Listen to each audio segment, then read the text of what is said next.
Família, se eu te disser que o Ainz não tem a melhor construção de personagens já feitas na história, pois é exatamente isso que a gente vai falar hoje, cara.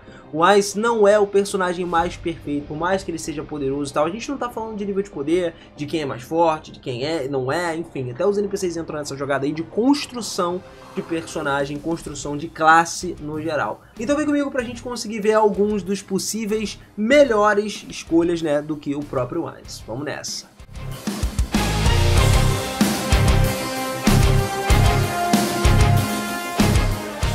Fala, seus otakus, beleza? Eu sou o Minas e sejam muito bem-vindos a mais um videozão aqui do canal. E hoje a gente vai dar uma olhadinha mais de perto em qual é, na verdade, a melhor classe e por que não é a classe do Ainz.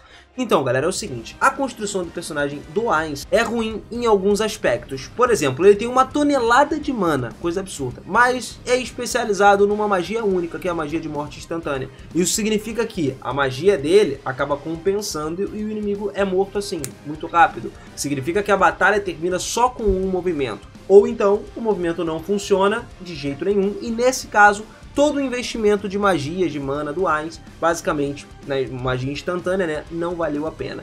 Nessa mesma luta, se ele sentisse, né, todos os pontos de mana e habilidades mágicas da morte instantânea sendo esgotados, isso aumentaria a potencial chance dele perder.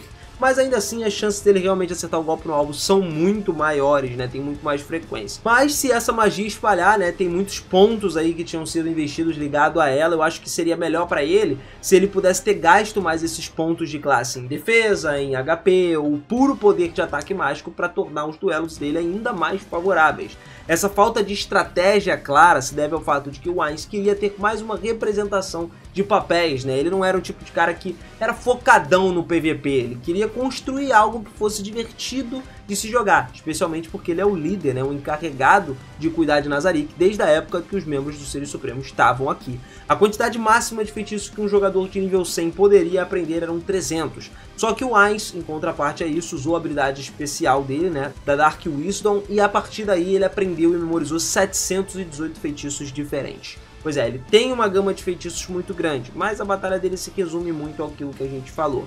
Mesmo aqueles feitiços que ele não aprendeu ainda, poderiam se tornar uma arma para ler certos pontos fortes do seu próprio oponente. Agora, como parte da Ainz Oogon, cara, ele facilmente se classificava entre os 5 primeiros membros da guilda quando se tratava de conhecimento mágico, porque força, esquece, ele estava longe. E mesmo que a classe de habilidades não sejam adequadas para o PVP, a Ainz Oogon ainda assim era uma guilda PVP/PKE, né? Que jogava tanto a luta contra players quanto só as aventuras em Yggdrasil, provando que era uma guilda versada em lutas e emboscadas principalmente, o que permitiu para eles criar várias oportunidades de vencer vários jogadores otimizados em PVP. Só que as chances de vitória no combate PVP eram bastante altas a partir disso. Ainda assim, o Ainz tendia a perder contra jogadores que tinham construções perfeitas. É aí que tá o problema. Apesar das deficiências que o Ainz tinha, ele estava confiante o suficiente para que ele não fosse derrotado tão facilmente por alguém que dependesse apenas de estatísticas altas. Além disso, ele era uma pessoa adepta de muita informação, coisas úteis, né, transmitidas pelos seus colegas de guilda. Por exemplo, o Punitomou, que transmitia tudo para ele em relação a jogadores, em relação à luta dos jogadores. Eventualmente, essas habilidades e conhecimentos que ele foi adquirindo se tornaram vitais para ele quando ele veio para esse novo mundo, principalmente devido à experiência tática dele e agora se tornando um líder militar e conselheiro competente. Isso ficou aparente quando a Neia Baraja e Gustav Montagnês, né, eles sentiram genuinamente surpresos e muito impressionados com a competência militar e as habilidades do Ainz na guerra de estratégia lá, né, de guerrilha contra o Jaldabor, e finalmente procuraram ele para obter alguns aconselhamentos. Por exemplo, ele foi capaz de ajudar os dois em uma campanha militar para poder recuperar suas terras nos reinos ocupados lá. E isso, por sua vez, fez com que alguém como a Neia desenvolvesse um amor genuíno, um genuíno senso de respeito por ele, tá ligado? Admiração, lealdade. O Rei Bruxo ganhou um baita de um potencial a partir daí aos olhos dela.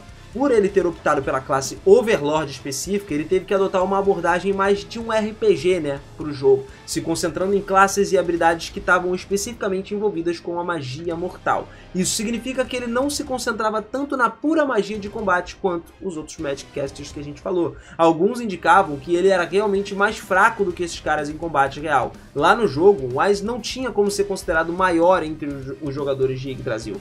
Enquanto isso, tinham outros jogadores por aí que eram melhores do que ele no PVP e as chances da sobrevivência contra esses jogadores mais fortes eram simplesmente baixas, tá ligado? Mesmo que ele tenha vencido batalhas PVP, como a gente já tinha comentado aqui, com uma certa regularidade até surpreendente, isso só aconteceu depois dele perder o primeiro round de cada partida. Como ele era muito hábil no uso de informações, de coletar essas informações, as habilidades técnicas do Ainz eram inesperadamente altas, e isso fazia com que ele ganhasse nas partidas seguintes. Por outro lado, se ele lutasse contra um adversário que nunca tinha encontrado antes, as chances de derrota dele é muito alta também. O Ainz estava plenamente consciente das suas habilidades e de ficar profundamente grato por não encontrar um inimigo poderoso o suficiente sobre o qual ele não sabia nada de antemão. E isso é um dos poréns aí para próximos volumes. A galera que quer que venham players novos, né, para lutar contra o Ainz, imagina isso acontecendo. Talvez o Ainz não dê conta de lutar contra esse outro player, porque ele não vai saber a construção do player. Só que aí já vai ser tarde demais, porque não tem como ele ser revivido, né? Aliás, até tem,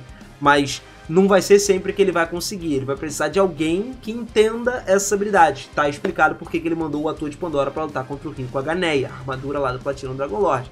Mas beleza, durante os tempos lá em Yggdrasil do Ainz, ele passou pelo menos um ano memorizando cada posição do console de lançamentos de feitiços dele, e cada um continha cada feitiço diferente. O Ainz sempre sentiu o seu bom histórico de PVP, que se devia à sua própria diligência prática sobre esse assunto, ele aprender mais. Além disso, ele pertencia à categoria de outros, tá? Para a guilda Ainz Oogon, os outros eram jogadores com classes desafiadoras que podiam se adaptar a muitas circunstâncias diferentes. Por ser um morto-vivo, ele se encaixa nisso. O Ainz usou muito dos drops das lutas dele, de cadáveres dos outros jogadores também, para aprender muitos feitiços diferentes. Por causa disso, ele normalmente era colocado nessa posição durante ataques de masmorras.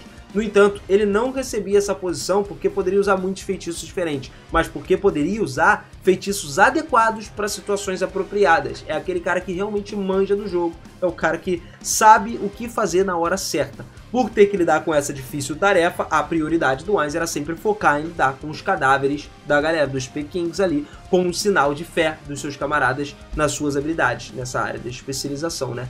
No Novo Mundo, por que o Ainz não subestima seus oponentes e é muito mais cauteloso com eles?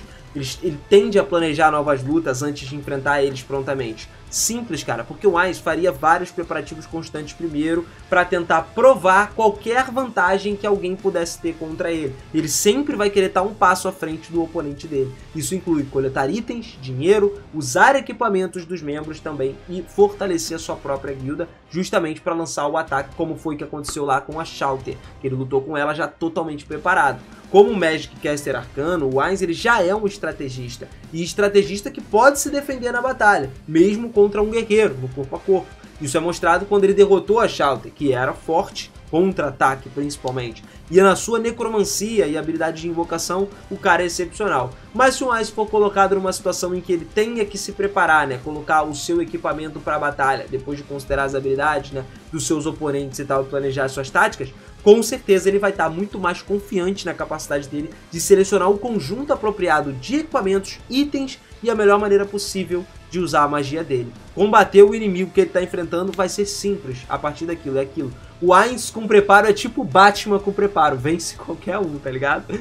Para um Magic Caster arcano puro como o Ainz, a seleção de armas dele ainda assim é muito limitada, principalmente cajados, adagas e similares. O Ainz ele ainda assim não pode usar certas armas por conta das restrições de classe dele, mas ainda assim existem maneiras que ele consegue contornar esses contratempos aí.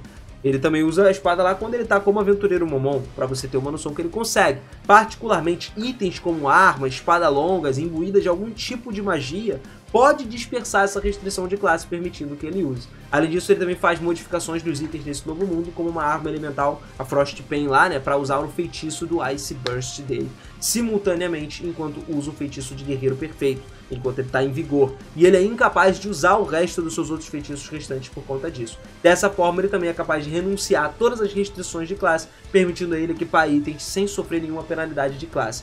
Por outro lado, o Ainz pode usar o vínculo mental com o seu monstro invocado para também receber ordens e comandar esse monstro. Da mesma forma, ele é capaz de enviar outro tipo de comando mental para o seu protótipo, que é usado justamente para iniciar uma habilidade das armas por meio mais ofensivo em batalha. Semelhante a alguns nativos aí, como por exemplo a Clementine lá no Novo Mundo, ele é capaz de liberar também uma bola de fogo ou feitiços de elemento do tipo ácido de uma arma como os estiletes, mas só os conjuradores de magia como Flutter Paradigm, se eles quiserem lançar isso com a própria magia que eles conseguem. Além disso, o Ice também pode usar habilidades desconhecidas para poder aumentar temporariamente o seu feitiço de primeiro nível para o equivalente aos feitiços de 10º nível, meio que potencializar isso daí. O Ice afirma que ele tem uma barreira muito ofensiva anti-violência ativada contra a magia de adivinhação, impedindo que o inimigo, como a escritura da luz do sol, consiga observar ele e sejam os seus superiores ali, sintam tudo que o Ice tem.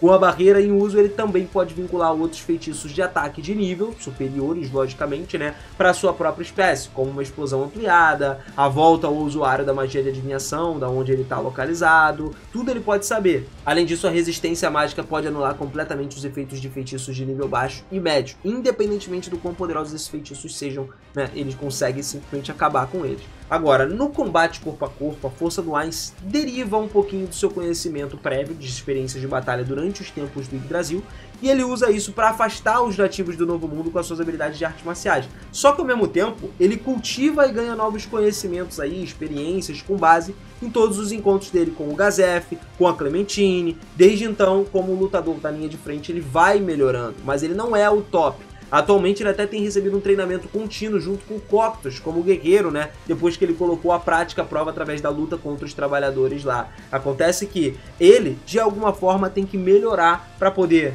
passar a confiança para as pessoas ali de Errantel, que todo mundo confia no aventureiro Momon, todos os trabalhadores. Esses esforços dele também são mostrados durante a batalha do Ainz contra o Lorde Marcial, incluindo o uso das suas outras habilidades como auras de desespero, toque negativo. Durante essa luta contra esse cara, o Ainz demonstra um certo grau de habilidade no uso de uma labarta e no planejamento de um ataque simulado, que já mostra o treinamento que não foi mostrado pra gente que ele fez com o Coctos. Mas com tudo isso dito, quem na verdade é o melhor personagem construído em Overlord?